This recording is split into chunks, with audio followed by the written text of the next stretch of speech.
Officials on high alert at the U.S.-Mexico border. The Biden administration is sending more agents to El Paso, Texas, over concerns about the recent migrant surge there. This as a Trump-era policy called Title 42 is set to expire a week from today. 19 GOP-led states are asking a federal appeals court to keep Title 42 in place, which allowed the U.S. to quickly expel asylum seekers at the border. El Paso's city manager saying they are at a breaking point.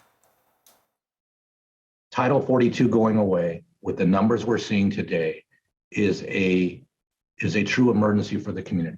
It's a federal crisis that's happening in the border of El Paso.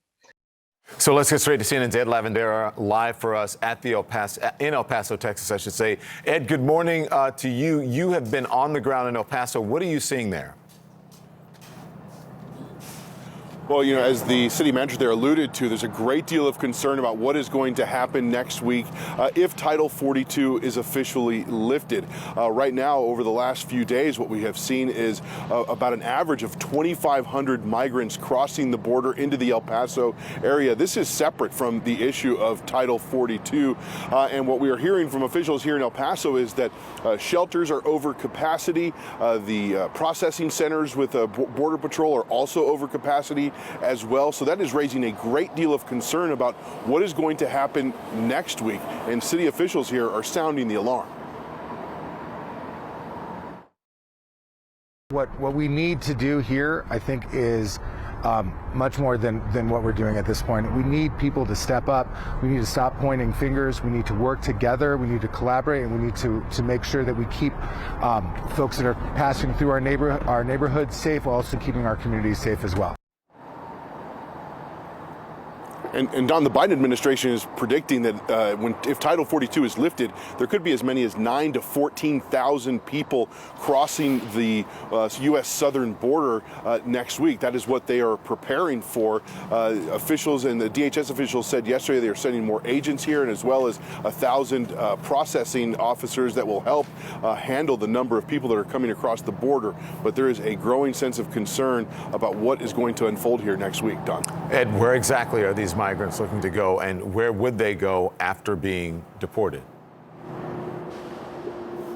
It's interesting. We were in a shelter last night, and so there are a number of people, because of Title 42, who are being expelled and immediately returned, back to Mexico. But there are people who are given processing papers and court dates, immigration court dates, to appear in several months from now. We spoke with a number of people who told us they've been traveling to or planning to travel to places like Georgia, Pennsylvania, New York. So they're actually spending very little time here in border communities, moving on to other destinations where they might already have family members or friends who have already set up or established some sort of roots. So that's what we're hearing a lot from the migrants that we've spoken with. Ed Lavandera in El Paso, Texas, for us this morning. Thank you, Ed. Caitlin? All right, a bipartisan group of lawmakers on this subject are now urging President Biden to extend Title 42. They warn that lifting it next week will result in a complete loss of operational control over the southern border, and they believe it'll have a profoundly negative impact on these border communities.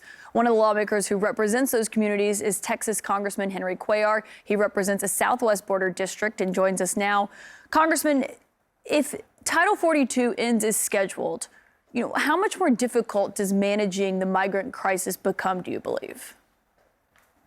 Communities are going to be overwhelmed, not only El Paso. We've seen that in the past with Rio Grande Valley. We've seen it in Eagle Pass, Del Rio. They're going to be overwhelmed. There's just not enough shelters and border processing centers to handle the large numbers of people. And what Border Patrol is doing, it's almost like a whack-a-mole in the sense that if there's a surge in the valley, they'll move people down there. If there's more people crossing during let's say Del Rio, Eagle Pass, and move agents over there, now they're moving agents to El Paso. So it's really, this is not the way to secure the border. Look, we can do two things at the same time. We can provide a compassionate way of treating the immigrants that are trying to come in. But at the same time, we have to secure the border, because the only thing that the Border Patrol is doing is processing a lot of them to come into the U.S. and then returning some of them under Title 42. Title 42 goes away,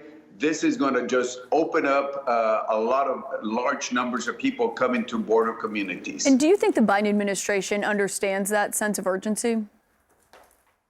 You know, I don't think they do, or if they do, they just have a very different perspective. Look, it's okay to listen to immigration activists. It's okay to do that. That's one perspective. But who's listening to the men and women in green and blue? And more importantly, who's listening to our border communities? I live in Laredo, Texas. I live in the border. And again, I don't just go visit there. I know, and I talk to the mayors, our county judges, commissioners, landowners, other folks there, and nobody's listening, or should I say the administration is not listening to them. You know, it's about time that they pay attention to border communities. Would it help if they placed new limits on asylum seekers? Well, it's not a matter of putting limits on asylum seekers. It's how you process those asylum seekers. Look, if you put 100 people in front of an immigration judge, and by the way, the immigration courts are overwhelmed. There's about a backlog of 1.9 million cases. That's years in the future before they can really have their day in court.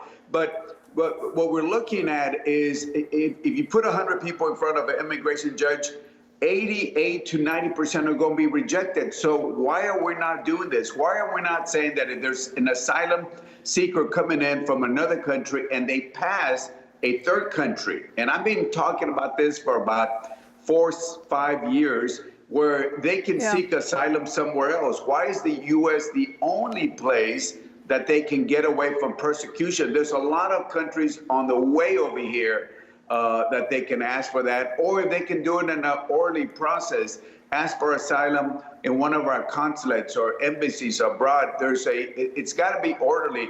What you see in El Paso, what you saw in Eagle Pass Del Rio, what you've seen in the Valley, I don't call that orderly, and I don't understand why the administration doesn't understand that. I want to be constructive. I want to work with them to address this issue. And Congressman, you saw DHS Secretary Mayorkas at the border. Do you think it would help if President Biden himself came to El Paso, came to the border to see this firsthand?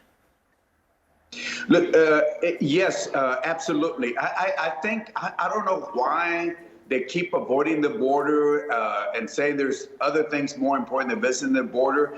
If there's a crisis, show up, just show up. I think part of the battle is if he just shows up and says, I'm going to be working on this and all this, just showing up at the border would send a strong signal to the communities that he's there, he cares about the border communities. Just show up. It doesn't take much to just show up at the border. And Congressman, while we have you this morning, before we let you go, Sam Bankman-Fried, as you've seen, has been indicted on several criminal charges. It's raising questions about the political donations he's made. I believe he's donated to you. Please correct me if I'm wrong, but can you tell me? I think you're incorrect on that. I think you're not correct. As far as I know, they have not donated to me. I don't even know who the person is. I'm so glad you cleared that up, because we've been looking at the donations he's made. Puck has reported that he had donated to you. Do you want to see fellow Democrats and Republicans that he donated to all return those donations or donate them to charities like we've seen some do? Yes, I think they should return it to charity. All right, Congressman, thank you so much on two very important topics this morning. Thanks for joining us. Thank you so much.